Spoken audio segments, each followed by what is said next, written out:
So G-Love, guess what? Who we have on the phone? Are you ready? Founder and fifth generation auctioneer. She's a world breaking auctioneer specialist in Hollywood memorabilia, fine jewelry. She's royal artifacts. Has become the first auctioneer knighted by the royal family, and she's really super cool, by the way. Brigitte Kruse, how you doing, Brigitte? Hey, I'm good, Kenny. How are you? All right. You know, I was trying to put a bunch of stuff down on you, but it's just too much. I can't. We spend 20 minutes telling you all the cool things you've done. So, hey, G-Love, say hi real quick. Hi there, Brigitte. How's Calabasas doing? You know what? I'm not happy today, guys. We got traffic again in L.A. Oh, no. It's back. Wow. Oh, yeah. I love that area, though. It's beautiful. Love that area. Yeah, we love it up here. We're definitely blessed to live here. We absolutely love L.A. Well, so Brigitte, G-Love did some research on you today. She was checking some stuff out. She has all kinds of questions about auctioneering things. Well, I don't know about all kinds of questions. Well, but, no, but you had some good questions. No, so. because I honestly didn't know a lot about auctioning things. I mean, I really didn't. I know it exists. And I was saying, Brigitte, I mean, why don't you guys come up with some really awesome documentary on how this stuff really works from start to finish? I mean, it's pretty amazing.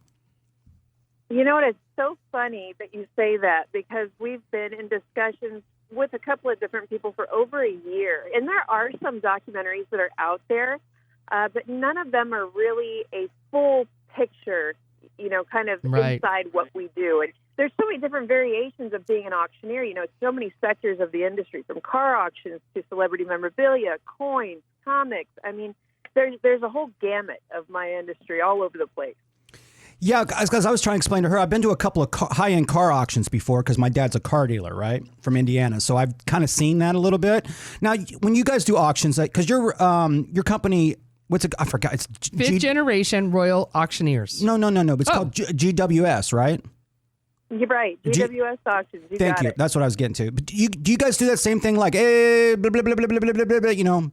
$2, $20. That's not the way they sound. $2. Do you sound like you're Japanese or Chinese? I can't do impressions. Oh, my goodness. You did it a minute ago. Do it. Sold.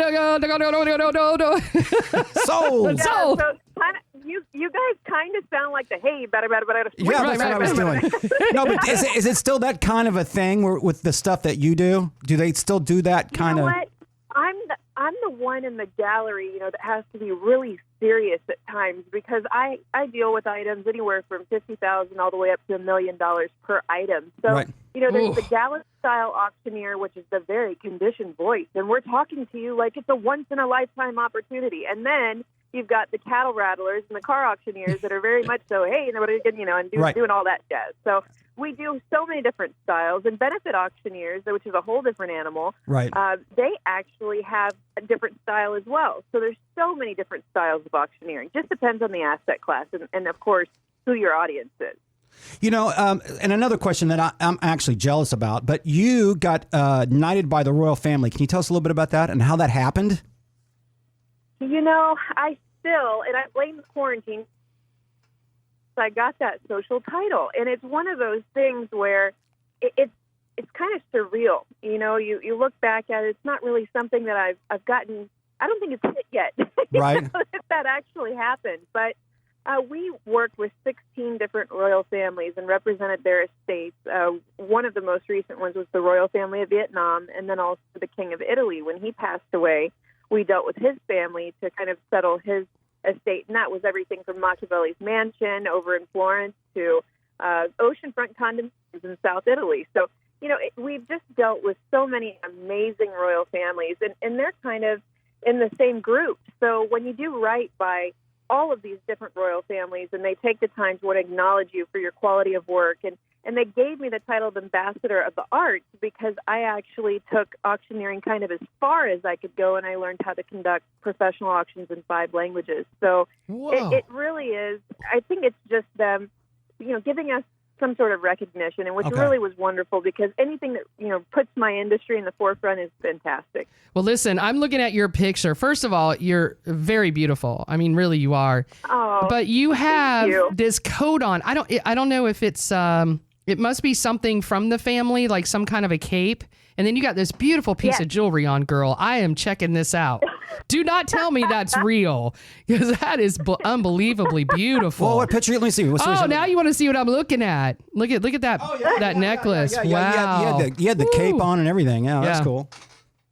Yeah, that is actually, so when you're knighted by the royal family, that is actually your cape. And that crest that you see on it, that's the royal family's crest.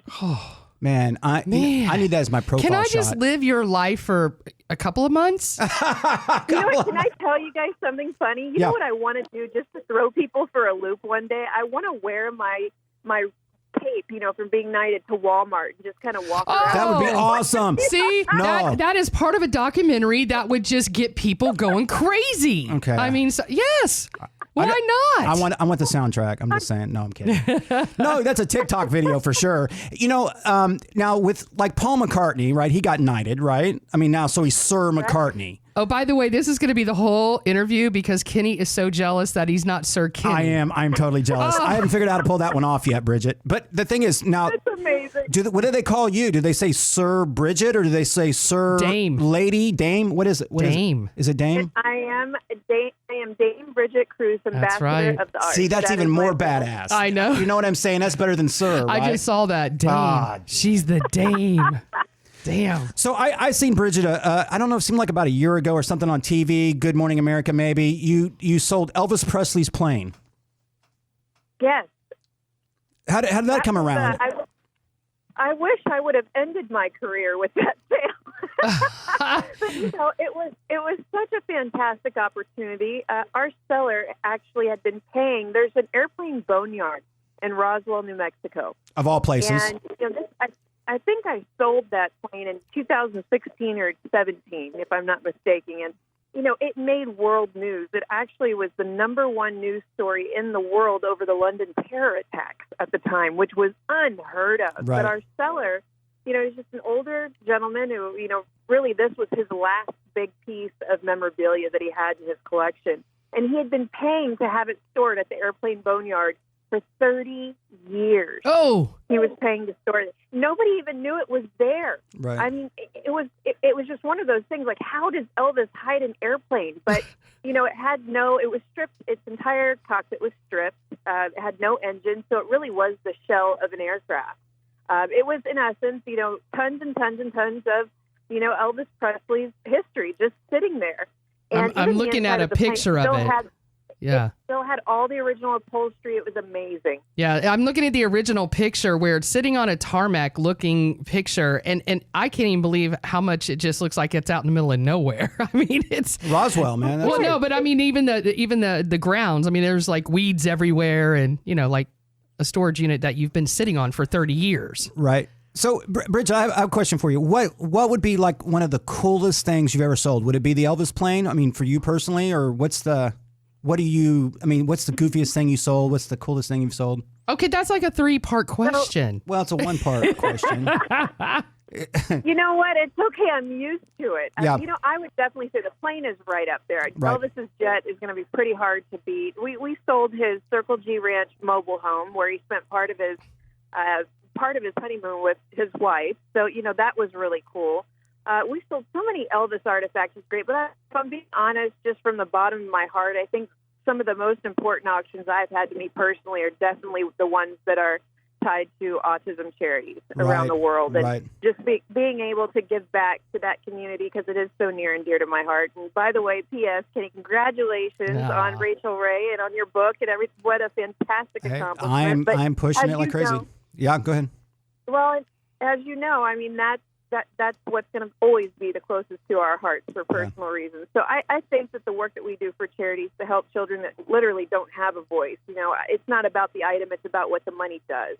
No doubt. And I hope that book really gets out there and people see it. It's an, I don't know if you've actually got a copy of it, but it is like amazing. Brigitte actually got the very first copy. Oh, nice. So she knows the quality, what it looks like. I got a big article coming out June 1st in Autistic Parenting Magazine. They did a Father's Day special on me with the book. Yeah. So I'm excited about that in a couple days.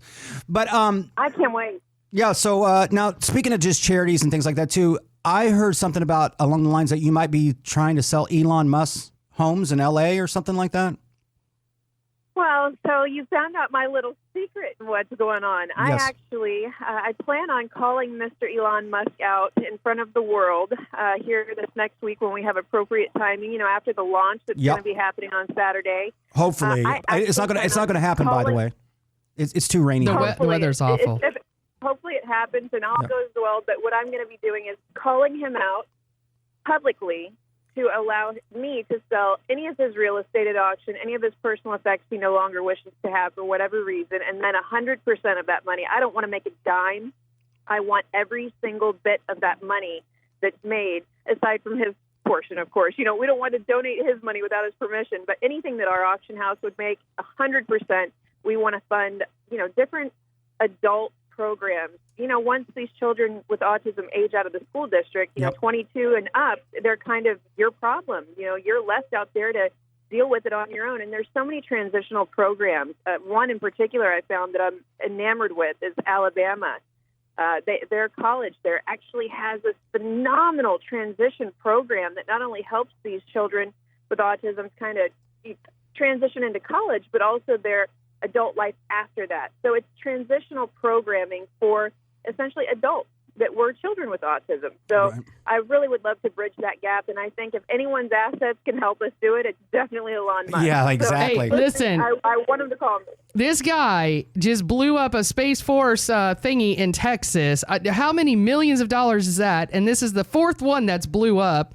Let's see. He's doing the one tomorrow. How much did that cost to get that thing launched off? He's got backers. Whatever. Millions. I heard he's worth $40 billion or something like that. Well, maybe we can. I think it's actually more like 78 billion is his net worth. This dude could he could feed a small country for a lifetime. I mean, seriously. Yeah. It's insane what this man could do. What's astonishing, too, is what I actually found out about his space program project. He actually has several people that are on the spectrum involved in the research. Oh, so awesome. I think this will actually be near and dear to his heart. Well, Bridget, what's funny about that, because obviously I live in Florida, so we hear everything about the Cape every day, right? Cape Canaveral. I mean, the plant, the rockets and this and that and whatever. I mean, it's a daily thing. Right. And that's one thing that me and my son connect on. And I keep trying to explain to him how special that is, that we are in Florida. We can see these out of our backyard. Sometimes they rattle the house. You know what I mean? We're that close. Wow. But I'm like, but what I'm trying to get to on the whole Elon Musk is when I grew up in my life, I looked up to guys like Jimmy Page, right? You know what I mean? From Zeppelin. My son looks up to Elon Musk. Yeah. So that's what we have in common. That's his guru. So how cool, and right? he's got a car flying out in space. Playing music. I hear about all that stuff every day. Elon. I mean, I bet he's playing Jimmy Page. Yeah, right. Exactly. Hey, what about his girlfriend, wife, fiance? We can't figure out what she is to him. She's going to be selling her soul. What do you think about that? Auctioning that off? Did you see that, by the way, Bridget? I did not see that. You guys fill me in. What's going on? Okay, so I do a 4-minute rock report every night, and last night I was looking around. I was on Rolling Stone or somewhere, and they were talking about his wife. What's her name again? Carol. Help me out, Easy. Oh, come on. I don't know her. Grimes is what she goes by. She goes by Grimes. But anyways, she's auctioning a piece of her soul off for $10 million. What do you think about that? Intellectual property. That's intellectual property I've never heard of before. So hey. Right? $10 million. I'm all about the innovation. I mean, can you bottle it? Can you give it to somebody? How does Look at how her. do you transfer? She's figured it out. Oh, she's a thinker. Yeah. How can we do this? There's a whole contract and everything. I mean, it's drawn up by a lawyer and the whole deal. But I did it as a news report yesterday, and I was like, $10 million for a piece of her soul. Awesome.